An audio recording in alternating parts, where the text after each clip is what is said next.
still ain't got as much as it's supposed to have. Oh, we still got it? Yeah, but it ain't right. Okay, it ain't right. No, it ain't loud. You got them for English or Spanish? I don't know. Just work on it any way you can. What is wrong with their sound? Hello? You have to talk right into it, apparently.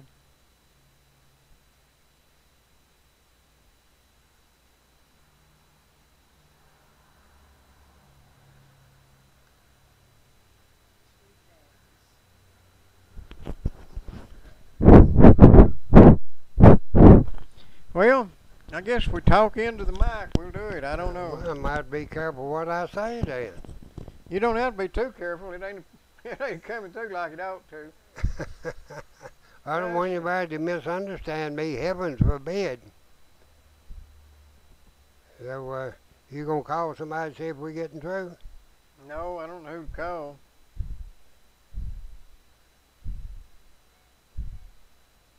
Folks, we are experiencing minor technical difficulties.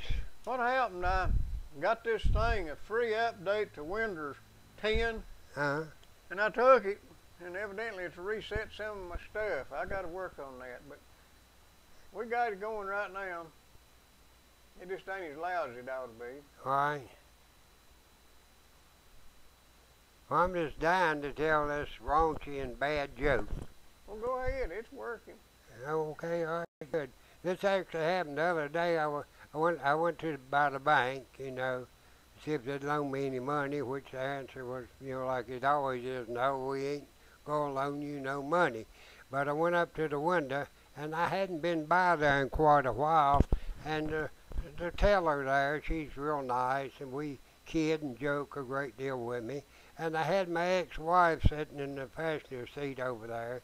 And when I pulled up to the window, the teller there says, "Well, my goodness," says, look what the cat's dug up." I said, you know how it is. I just couldn't get her to stay at home. She had to come with me. Well, my ex-wife don't take a joke too good. So boy, did I get you.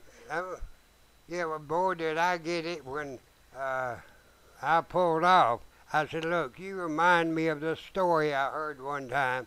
Said this man come home one afternoon from work, and his wife was all scratched up.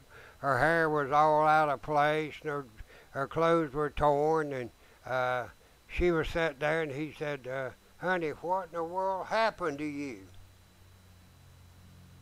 And she said, "Well, my ex-wife, she doesn't take a joke too good. And a lot of times she misunderstands things, and it goes very well with the story." He says, "Well, honey, what in the world happened to you?"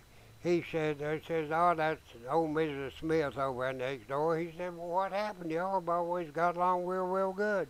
He says, "Well, I had to go to the doctor today." He said, "Yeah, I know that." And the doctor told me to bring back a specimen. Well, so I went over to Mrs. Smith's because I didn't know what a specimen was, and she told me to pee in a jar.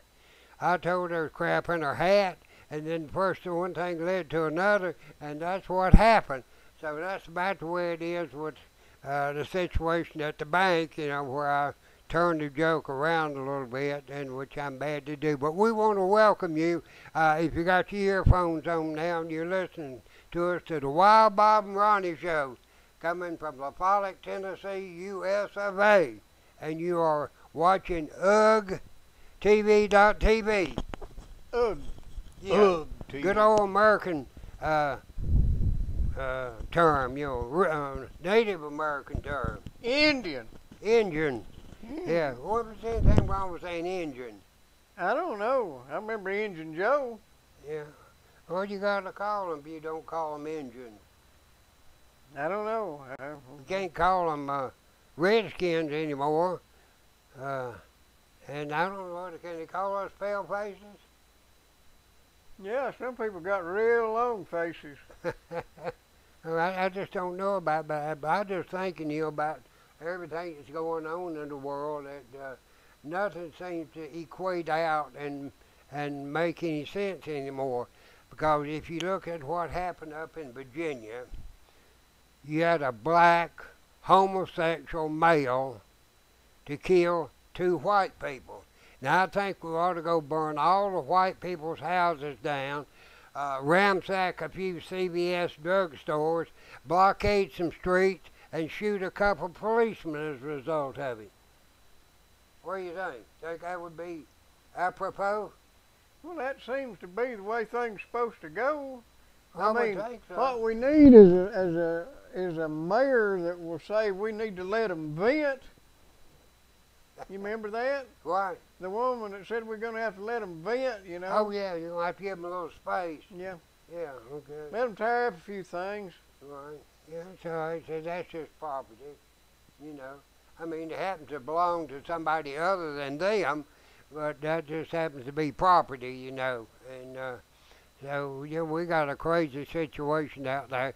And Ronnie and I were talking earlier today, a lot of things about Donald Trump's past activities that I don't agree with. I'm not talking about his women now. I agree with every decision he's made there. But some of the things that he's advocated in order to build his financial empire, I don't think was exactly above the board. And it's not the way I would have reacted or acted. And of course, I guess that's one reason I'm only worth $9 billion rather than $10 billion. Yeah, it does make a difference. Yeah, it does. You know, at 1/10, you know, hurts. But I do like the fact he may not say it too well, but he says what's on his mind. And I've always been that way. And a lot of things I have not said very well, but I have always tried to say it certainly has got some of us in trouble. What? I said it certainly has got some of us in trouble. I agree with you there 100%. And we were talking also about the situation here in our county. And, you know, rather than trickle down dishonesty from the federal government, I firmly believe we have trickled up dishonesty. That the dishonesty that we have in this country is merely a mirror of what we have throughout the country and throughout the community. Probably there's no worse corruption,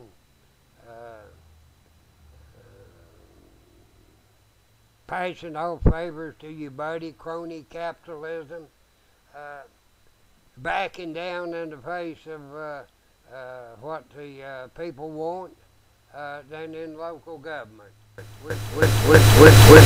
Here in Campbell County, Tennessee, and we see it here in the city of LaPolic, Tennessee. You don't mean to tell me we've got dishonest people in office around here, do you? That's not what you're implying. They won't lie to you. They'll just tell it to you 2 or 3 different ways.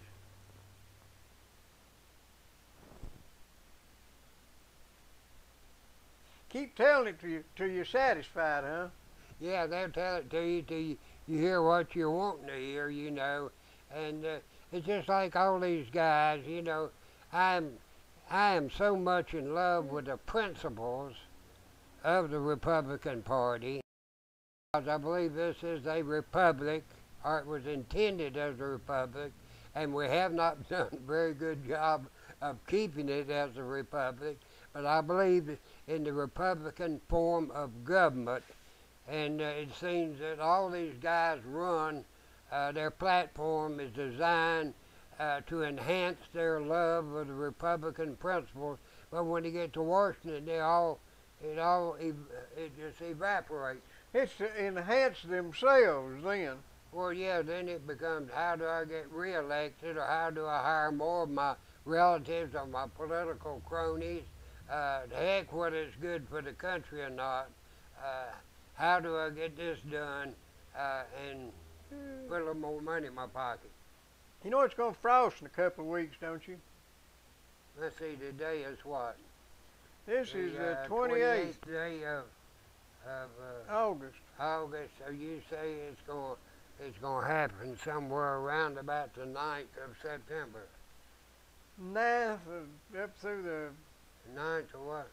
9th to the 14th or 16th, Okay, somewhere. sometime between now and the middle of September. Now you're talking about frosting here in LaFollette, Tennessee. Yeah. Because it's already frosted up in some places. They had a big snow up in Calgary. Yeah, they did. Yeah, yeah. They didn't have the Calgary Stampede, did they? They had the Calgary Stampede. Huh? Had the Calgary Stampede. I reckon they got some pretty bad fires out west going there in Montana and that area. Right. You know, I was just noticing they've come out with a new computer model telling how we're going to have an increase in lightning strikes as the atmosphere gets warmer, okay? And, you know, that's real brilliant. One of the premises of science is that heat produces energy. You know, I've never seen coal produce any energy. Well, COLD produced any energy. What about thunder snow? What? Thunder snow? What is that? You never seen thunder snow? What? Ain't you never heard it thunder when it was snowing? Well, you get thunder and lightning from snowstorms sometimes. I've seen it. Really? Yeah. Okay. I remember it's been 10 years ago, I guess, but I was out here and it was snowing and the thunder. I was worried about getting home without sliding out of the road, and it was thundering. It was in January. It didn't come a big snow, but it was snowing and thundering at the same time. Thunder snow. Right. Yeah. Well, yeah, I have heard that and seen it. Yeah, sure have. But they were talking about these lightning strikes that would have a ever increasing number of frequencies depending on they say for 1 degree Celsius, exactly how many times it was going to increase the lightning strikes in this country. What if it don't warm up? Well, you know, then they'll come up with something else. You know, I remember preparing myself to get froze to death back in the late 70s and early 80s. You know, we were going to have a nuclear winter. Only we didn't even have to have the nuclear. Huh? We didn't even have to have the nuclear. They were going off of the pollution already in the air. Right, yeah. And that was about the time they were sending that barge up and down the East Coast trying to find some place to dump the trash. They were actually considering grinding up coal or some other form of carbon and spraying it over the poles to melt the ice to warm the planet. Right, yeah, yeah. Well, it's the same bunch, you know. It's kind of like Benjamin Disraeli said, there are statistics and there are damn statistics. I believe that's what he said. And you can take statistics to prove anything. Is that who said that? Who? Is that who said that? Benjamin Disraeli. I thought it was Mark Twain. No, I think it was Benjamin Disraeli said that. I could be wrong, you know. I can't tell one Hebrew from the other. So, Well, we might as well offend somebody else now. Can't you think of no other ethnic group we ain't got? Won't we throw in a Mexican or two? You know, William Faulkner. Well, I didn't know him, but I didn't know he had any children. But that's got to be his daughter, Harris Faulkner, on Fox News. You never read. He wrote a book. They made a movie out of it. It starred. I can't think of his name either. Who, William Faulkner? Yeah. He wrote Requiem for None, and he wrote a bunch of books. I didn't meet him, but I saw him before he died. He was in his 60s, I think, when I was in my either late teens or early 20s, and he moved to Chapel Hill for a while, and a buddy of mine had a job raking his leaves over there, and I went over and helped him rake some leaves, and the partner sat over there and stayed drunk the whole evening, sitting in the shade while we raked his leaves. But I didn't go up and talk to him or anything, but I knew who he was. The Reavers. Huh? Reavers? Right. The Reavers. Yeah, well, that was about a black guy and a white guy that was brothers. Yeah. And the white guy was Steve McQueen in the movie. Yeah. Yeah, I remember that. Well, I thought of it, and if I can figure out how to Right. make the picture come back up. Okay. I don't like this new Winders I've got. You don't? No, I can't find nothing. What is it, Williams Windows 10? Yeah. Okay. Well, you know if you go any higher, you won't be able to count them. You know what? I won't know what happened to 9. Okay. All right, I'm getting all tangled up here, folks. You know, so many things going on in this country that, you know, every day is an adventure to me. I don't care if I am pretty adventurous around here for me. I don't care if I am 39 years old. Every day is an adventure to me. I do. I enjoy getting up every morning just to see what in the world's going to happen. I just enjoy being able to get up every morning. Yeah, well, I appreciate that, too, you know. And but I do. This is exciting times, and I get real excited when you're around. It's kind of like Donald Trump said. It's not exactly the best of times for a low energy person to take control of things, and that's what he said about Jeb Bush. That Jeb Bush was a low energy person, you know, and but you know you can't never tell. That might be the best thing. Well, the Morocco bomber,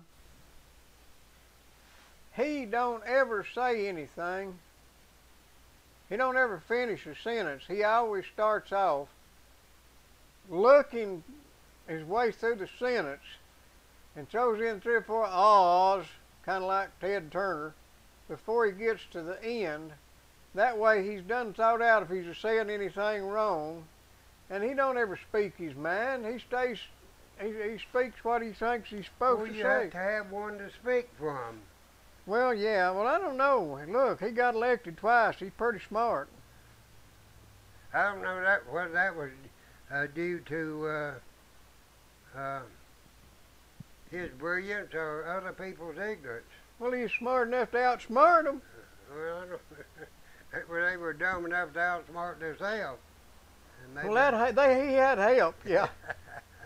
Right. I'm still wondering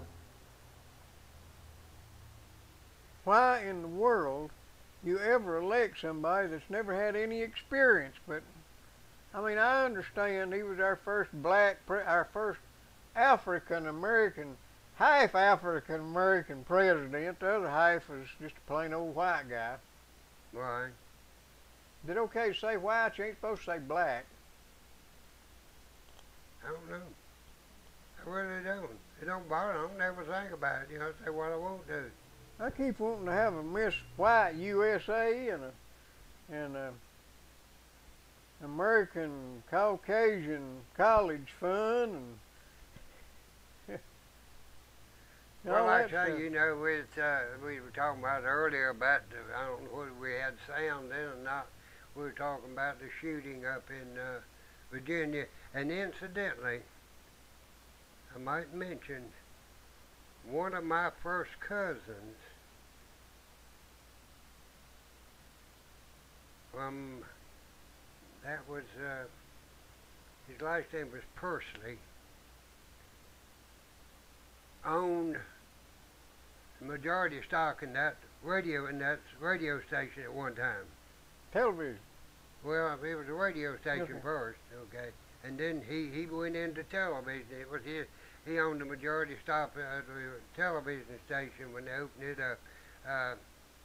And that was one of my daddy's sister's boy. Okay. His name was Pursley. I'm trying to think what his first name was right now. Talmadge. Huh? Talmadge. No, no.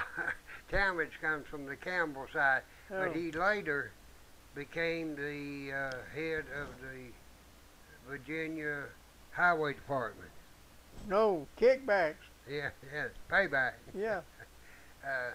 So, yeah, he's very nice. I loved his mother real well. That was my Aunt Bester.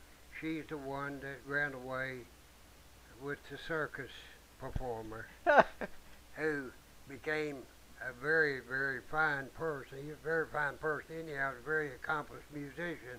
He played in the band. And she, like so many of my aunts, were almost pure Native American Indians in their appearance. And she had the long, coarse black hair, and she had the high cheekbones. You know, she had the color to her face. So they put a tiara on her and put her on an elephant. You know, and she was truly an Indian queen. And this was like in 1914, 15, something like that. She was with, she wasn't with Buffalo Bill, was she? No, she wasn't, but my dad brought some pictures back where he saw Buffalo Bill, and what was it, Chief? Sitting Bull? Yeah, Sitting. He met Chief Sitting Bull. I want Geronimo's Cadillac myself. And my dad, I have a picture of him somewhere riding a burro out in Arizona with a 10-gallon Stetson hat on, 2 6-shooters slapped on either side, and a set of chaps that he was wearing. And I have a picture of him. Now, whether that was his normal attire or they just made him up for that picture or not, I don't know. But I have a picture of that. My dad went out to Arizona in 1915, 14 or 15, and went to work in the copper mines out there, and worked out there until the start of the First World War. And he came back because he knew he was going to be drafted, which he was drafted. He was turned down because he had a bad heart in 1918, and he passed away in 1991. That's 73 years later after they diagnosed him with a bad heart. So, you see Geronimo's Cadillac? How about that? Got a top hat on him. You know, he got drunk and fell in a ditch and froze to death. Who? Geronimo. Did he? Yeah. How about that? Okay, that's an early one. But yeah, my dad was a part of that, and like I was the last one out of the cup. There were 7 siblings ahead of me, and I had time to sit around and let my dad tell me about what all had transpired in his life. They never had time. I knew things about my dad and mother that my other brothers and sisters never had any idea what went on. They never knew that my mother and dad separated one time, and that my dad, when he came back, was separated while he went to Arizona. And my dad come back, he went looking for her, and that he hurt her boyfriend real bad. And that's probably one of the reasons they accepted to move to North Carolina, because he was not too welcome in South Carolina. So, the other children, I told them that story. They did not believe it. I said, well, it come out of my own daddy and my own mama's mouth. Well, actually, my Uncle George, who lived with us a while, I said, it come from my Uncle George. He says, your daddy might be a little man, and my Uncle George was over 6 feet and was known to be a fighter. He says, but Clayton could always whip me. That was my dad. And But George was so bad and so mean and such a drunk, that's my Uncle George, that in order to get into a beer joint, he had to get on his knees and crawl under the big window and get to the door before they could lock it.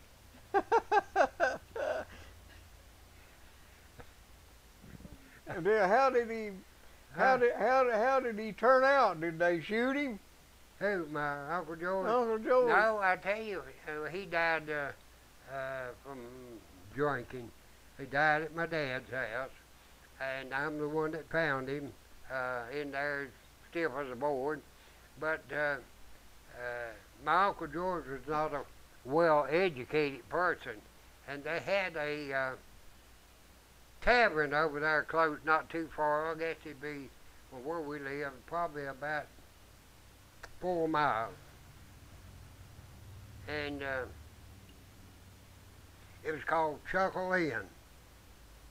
We called it Chuckle Inn and Wobble Out. Well, they had a room upstairs where they only allowed couples. So my Uncle George, he was going to go up there where all the women were. They said, there ain't no stags allowed up here. And there happened to be a softball team that had stopped in for a bunch of drunks, and they knocked George back down the steps. So George just saw their duffel bag full of baseball bats when he got thrown out the door. So he just selected him a good one and went in there and worked up on everybody's head that threw him out. Well, I remember when that happened. I was probably maybe 10 or 12 years old, 14 at the time, and there was a creek down below Chuckle Inn on Highway 70 running between Greensboro and Durham, North Carolina. It was the only major highway at that time, and there was a creek there that come out from, that would be the south side of Greensboro, that was just full of ink and dye from the textile mills. And it was called Buffalo Creek. That's what it's called today, Buffalo Creek. And they called, had telephones. I don't know, it might have gone across the street to use one, I don't know. But they called the sheriff's department because George was in there working up on everybody. Well, when the sheriff come pulling up, George let out on a dead run and jumped off the bridge into Buffalo Creek. I'm telling you, I think this creek, I tried to swim it one time, and as bad as I wanted to go swimming, I could not stand to go in South Buffalo Creek. South Buffalo come this way, and North Buffalo Creek come that way. North Buffalo Creek was, it was full of dye also, and it came from all of these denim factories that this one family owned there in Greensboro. And when North Buffalo and South Buffalo run together,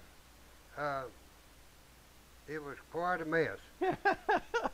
Changed colors then, didn't it? Yeah. I know we had a 50-acre field that ran alongside Buffalo Creek.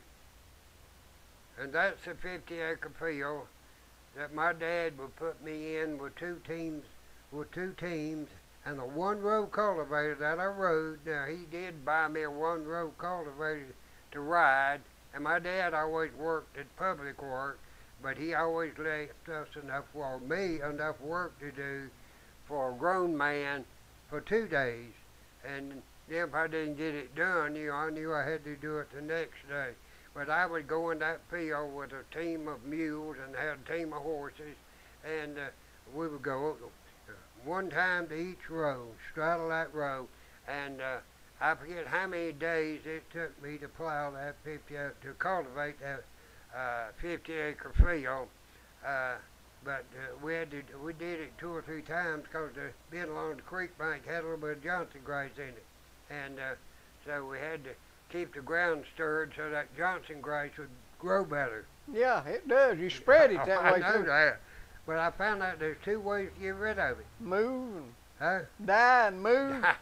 No, you can plant pine trees and they'll shade it out in 30 years.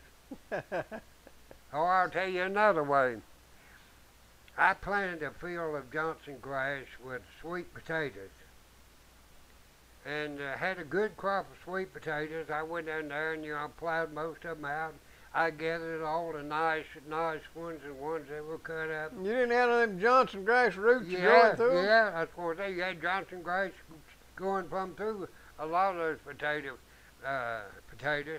But after I got what I wanted out of it, turn the hogs in? I had 4 hogs. Yep. When first of all, I turned the cows in on it before I ever plowed the potatoes. They ate all the vines and they ate the Johnson grass down pretty good. I believe I had 35 head of cows at that time. That was about a 7-8 acre field, I believe. And I turned them in there and they ate it down pretty good. And then I went in there and I plowed the potatoes out, and we gathered the potatoes and put them in a potato house, and dried them out. And then I turned in 4 hogs. And they made their living that winter off of those potatoes that were left. And if they found a Johnson grass root, they would go down 2 or 3 feet. They loved those Johnson grass roots better than they did the potatoes. They thought that's truffles. Huh? Thought it was truffles. I've been thinking about trading. You know there's truffles in this country? Yeah, I guess. I don't know. Yeah, They ought to be. there are truffles in this country. They're a little bit different variety, and they don't bring as much money. I want to find one about that big. But I've got an article on them down there that they're actually people who are seeding the grounds around some of their hardwood. Of course, I have to wait 7 or 8 years to see whether they were successful or not. So it's not a very enticing proposition, Yeah, unenticing proposition. Right. I've seen some of them. But that's what happened. My Uncle George accidentally jumped off the bridge. We know what happened to him. Finally, Grandma wrote us from South Carolina and told her George was back home, He's still trying to get the stink out of his clothes, Well, Grandma at that time, no, this was prior to that. Prior to that, Grandma lived next to Shoeless Joe Jackson, the baseball player. And that was back when I was about 8 years old. She done what? She lived next to Shoeless Joe Jackson, the famous baseball player that was involved with the Say it ain't so, Joe. Black Hawk bribery scandal or something, And now she may have still lived there then, but I remember when I was 8 years old, I went down there to stay with my Uncle George and my Aunt Jean and my grandma. And I would go over and sit in a swing with this real nice old gentleman called Mr. Jackson. And he would let me eat grapes off his vine. I had no idea that I was sitting next to Shoeless Joe Jackson, the Major League Baseball player. I never knew that until many, many years later. I saw him on the movie. Did you? Yeah, They make a movie, Bull Durham? No, Build It and They Will Come. What was that? Yeah, Field of Dreams. Yeah. Yeah, okay. He looked pretty good. Holding up good. Yeah. He probably looked as good as that fella. I don't know what I may have told you this story, and this actually happened to me. Well, that's the best kind. Them kind of actually happen. This other didn't happen, I don't guess. I used to work in the death care industry, and I managed a cemetery in Lexington. I bet you don't have a lot of complaints in the cemetery. Huh? You don't have a lot of complaints in the cemetery. All of our customers are satisfied customers, and every one of them were dying to get in there. So, I managed a cemetery in Lexington, North Carolina, by the name of Forest Hills. Now that's just right up the road for the guy that works for the pawn shop, Pawn Stars. That's right up the road where the old man on Pawn Stars was born. He was born right down there on, I think, on Highway 64 going toward Asheboro. And I was on Old 64 highway. That's where the cemetery was located. Well, I don't remember the guy's name, but there was a guy, they found his car at the Charlotte International Airport. And they couldn't find him. He happened to be a black guy, you know. And so, you know, since black lives don't matter, nobody worried about it. But several years later, they found him. And Daddy had died somewhere else. And so they brought him back to Lexington, North Carolina, and they bought a cemetery plot there. Well, I don't know, they didn't. They bought a mausoleum space for their daddy, okay? And our old mausoleum was full, but we were building a new one. So we told them that we would temporarily inter him in the ground, and when the mausoleum was completed, we would excavate him and put him in the mausoleum. And that actually happened. Took about a year or so, maybe a year and a half, 2 years, something like that. So we called a funeral director because in North Carolina, if you have a disinterment, you have to have a funeral director there. You know, he's not only got to put you down, but he's got to supervise bringing you up. So I don't know what they're going to happen when the rapture comes. I mean, whether there's going to be enough funeral directors to go around or not. But we called the funeral director, and he called the family, and they all come over there, and we had, I can't think of his name, our guy out in the cemetery, and he was digging the coffin up. And we had buried him in a plastic coffin, intentionally, because the way it was built, the water would not get into it. Okay. And so I dug down and put the strap to it and pulled it out. And one of the family members says, "That's not what you buried Daddy in." So Daddy's vault was a different color from that. Some of those says, "No," says, "Daddy was buried further down the hill." I said, "No, I'm positive that this is where we buried him." You know, I was more or less the arbiter of the situation, and the funeral director said he kept on and kept on. He said, "Well, I'll tell you what to do. Let's just pop him open and look at him. Say, we'll see if that's Daddy or not." So we took the top off the casket, which the casket worked this way.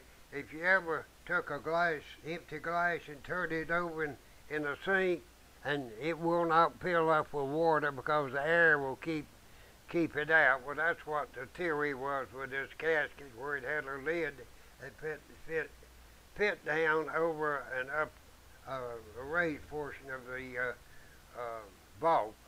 So we took the top of the vault off, and they opened the casket. And sure enough, there lay their Daddy. Now,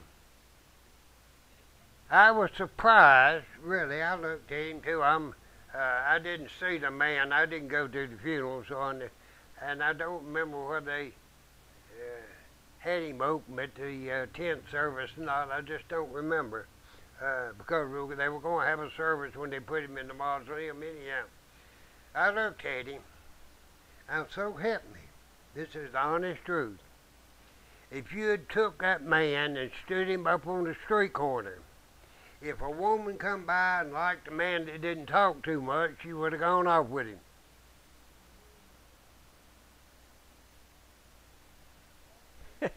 Huh? He did. He looked. I noticed him real good. Looked like his fingernails had grown, and his beard had grown some, you know, and he was maybe a little bit down like at the he mouth. didn't like he didn't have his false teeth in. But yeah, he looked real good. It's the only time I ever seen anybody dug up and exposed before. Well, did they think Daddy was, that's Yeah, right, Daddy? they were convinced that it was Daddy, you know, and I said, boy, I'm glad I dug the right one up. He said he looks so good, don't Right. he? Right. You know, what do you want them to say when they see you laying out there, Bob? What? What do you want them to say about you when they see you laying out there? I said, just say I tried. Well, now you know what I want to tell them, what I want them to say when they see me? I just tried. I want them to say, look, he's moving. Yeah, there's a lot of old stories going around when you're in the death scare industry, and they said this lady come in one time to look at her husband, and they had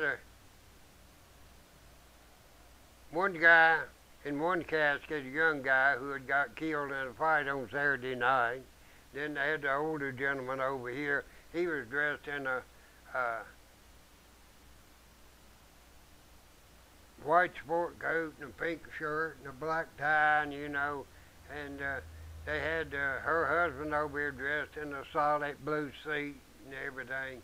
She told him, said, you know, my husband was a real sport when he was a young man.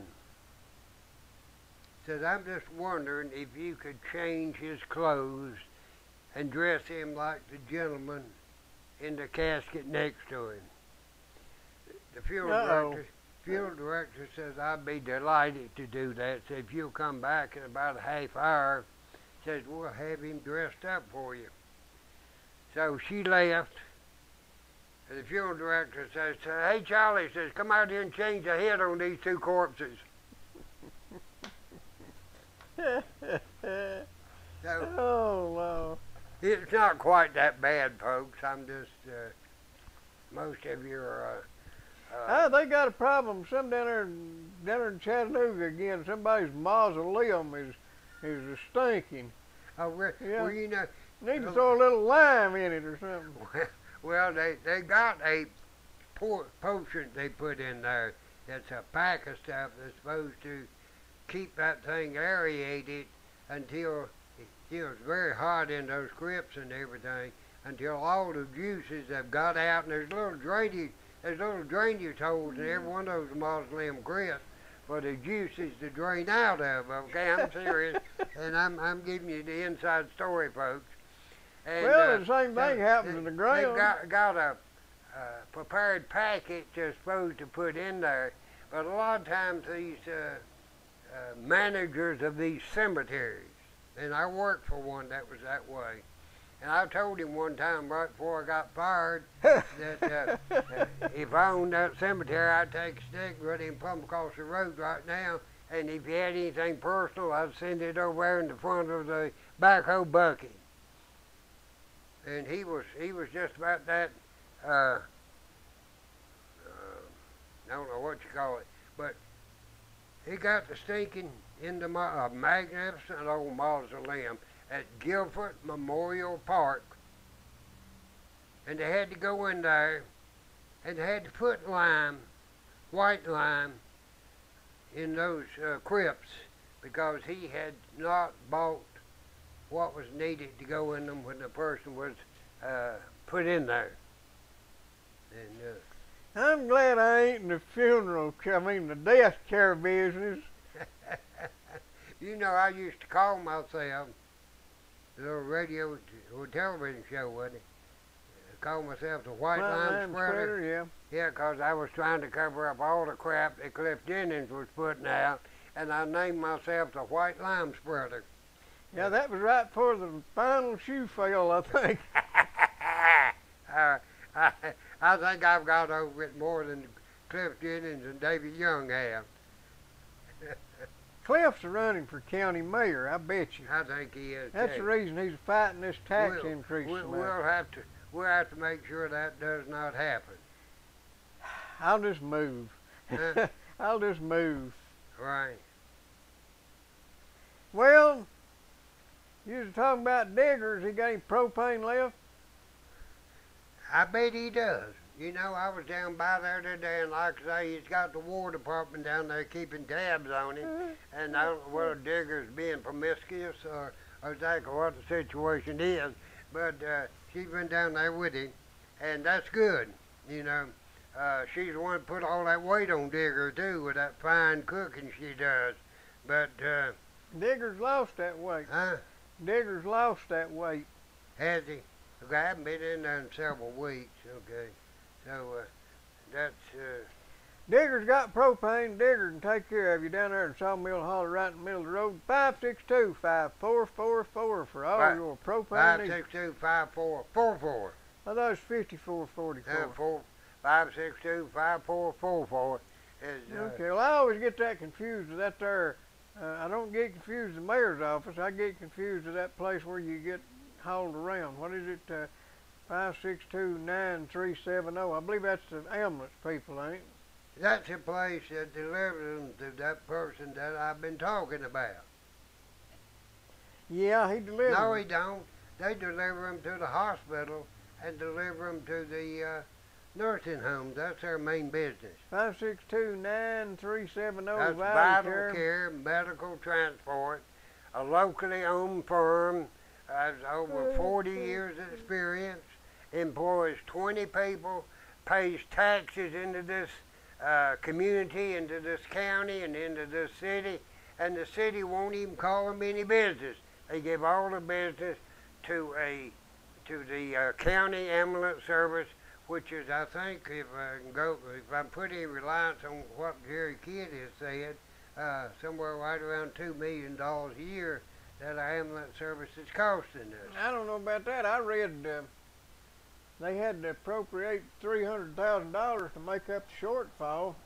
Oh, on this last budget. You know, the shortfall was in addition to what they were already giving them, I guess. I don't know, but anyway, I know that it costs us money when it ought to be paying us. Why? Well, you know, Knox County, Anderson County, they have a rural metro service that does not cost the taxpayers anything. In fact, they bid on the contract and pay the county for the right to service the ambulance calls. And, you know, I don't know why it can't happen here. I do. That ain't the way we do things. Oh, I forgot. 562-9370 if you need Vital Care to haul you around. They'd be good to you. They're the only ambulance service around here that has a portable ventilator. So if you need to be ventilated by something other than a 38, you can call Vital Care, and they can transport you with what we used to call many years ago an iron lung. They can transport you to wherever you want to go. So, Vital Care, 562-9370. Yeah, and that there other number, they wore that 562-2625 if you want to relay the information to Napa. That's where you call the mayor's office and ask them if Morton's in, and tell Morton you want to order some parts from Napa. And or if you don't want to go through the mayor's office, just call 562-2529 and get Vital Care directly. The only place in town I know that you can get reliable parts. Yeah, you know, I bought a fuel pump, a new fuel pump up there. It's an in-tank fuel pump back in January or something. And it's about $130 or $40. And something happened to it. Now, you get bad parts and everything, but something happened to it. You know, Randy ordered me another and didn't charge me a penny. And put it in there, and that's it. Fixed it. I didn't have no paperwork I could find. I didn't figure I was going to need it. Right. And I didn't. He took care of it. He looked it up and ordered me another just like it and didn't charge me nothing.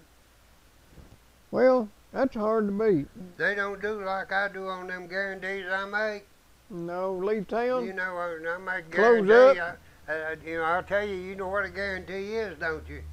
That's a slip of paper telling you you guessed wrong. What it is, they ain't like some people. They don't close up and stay closed when the warranties start coming Well, in. you just gotta hide, you know. I used to sell transmissions, used transmissions, automatic transmission, and people would come in and they'd hunt a transmission, had pretty clean transmission fluid in it. That's the one they wanted. Absolutely the worst choice they could make. Because when you pull the transmission out of a car that's been working, you don't change the transmission fluid in it. But when you've got one that ain't working, you'll change it and put a new filter in and hope that fixes it. So when I got one for myself, or somebody said pick me one, I'd say, well, I'll give you advice, but I won't pick it for you. I'd get the dirtiest thing I could find, if it looked like it hadn't rusted down or anything, the dirtiest transmission fluid I could find, and it would work every time. I had a guy come in here one time and bought a transmission, and it took him 30 minutes. He tasted the oil and everything else and picked one transmission that wouldn't work. Well, he took it, put it in, come back the next Friday and brought it back and said it won't work. I done told him not to do that. He said, you pick me one. I went down there and picked one up, and we spilled some fluid out of it and was loading it, and it was black as coal tar, and he just looked at it and frowned. But he was happy the next day when it worked. Right. I don't know what that's got to do with this, but I'm glad you listened. Well, you know, now transmissions are so much electronic, you know, you don't have the vacuum gears and everything else that was in the old hydromatic transmission. I used to have old 50 Oldsmobile. Had a cast iron case, weighed 400 pounds. Well, but the transmission was good on that. I'd get it at the stoplight, and I'd stop that thing to the floorboard with the brakes held tight. That thing was raised up, and when the light changed, boom, she was gone. Them old Power Glide transmissions that General Motors used, they had a cast iron case, and they weighed more than the motor weighs in most cars now. You talking about your old two-speed? Yeah, and you had to get but you know those things, you could push them off. Yeah, you had to get them up about 40, 45. I remember Lucy and, the guy that worked in the bank, whatever, what was his name? Gail Gordon, whenever she come out the Another Lucy show, right. She heard you had to get up to 40 miles an hour to get the car started, so right. The boss's car was sitting there, and she backed up yonder. Whenever she got there with the motor home, she was doing 40. Didn't work out real good. Yeah, what was I? Somebody come out and wanted to buy my old box truck for me up here, and I told them I'd take $1,600 for it. And oh, they didn't want to give that. I said, look, I can show you the paperwork where that's what was spent on the transmission before I bought it. It was $1,600. And I said, if it's not worth that, I said, I reckon it's worth that much to enrich the ground. What did you ever do with the one you got off of Diana? That what? The one you got off of Diana. Oh, I traded it. I sold it. I sold it for $300 more than what I gave for it. Probably should have got more. And it was diesel, wasn't it? Yeah, it was what was that thing? It was international diesel. That's what it was. Yeah, and it would run an honest 80 mile an hour. Is what it would run. Now I had to do something to the transmission end. I forgot. I had to put a clutch in it. That's right. I did put a clutch in it. So I may have wound up with maybe a little bit of loss in about the clutch. I wouldn't have, but I had one of your so-called experts from here in the county come by and say, oh, I'll change that transmission, you know. And I said, well, I ain't gonna pay you nothing until you get it back in there. Oh yeah, first turn day I'd worked 2 or 3 hours on those. He gave $50, you know. Just one thing after the other, I finally run him off. And I forget whether it was Zendel.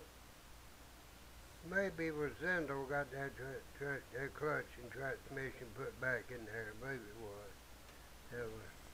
Well, Bobby T, you reckon we ought to sign off? No, I ain't putting my name to nothing. Well, you can just stay here and talk, and I'll leave then. Yeah, okay, I might say goodbye, folks. That's what Clarabelle said that time. The only thing he ever said on the Howdy Doody show, he said, goodbye, folks. All right, we'll see you tomorrow afternoon on WLAF. 1450 RWLAF 100.9 FM. Happy trails.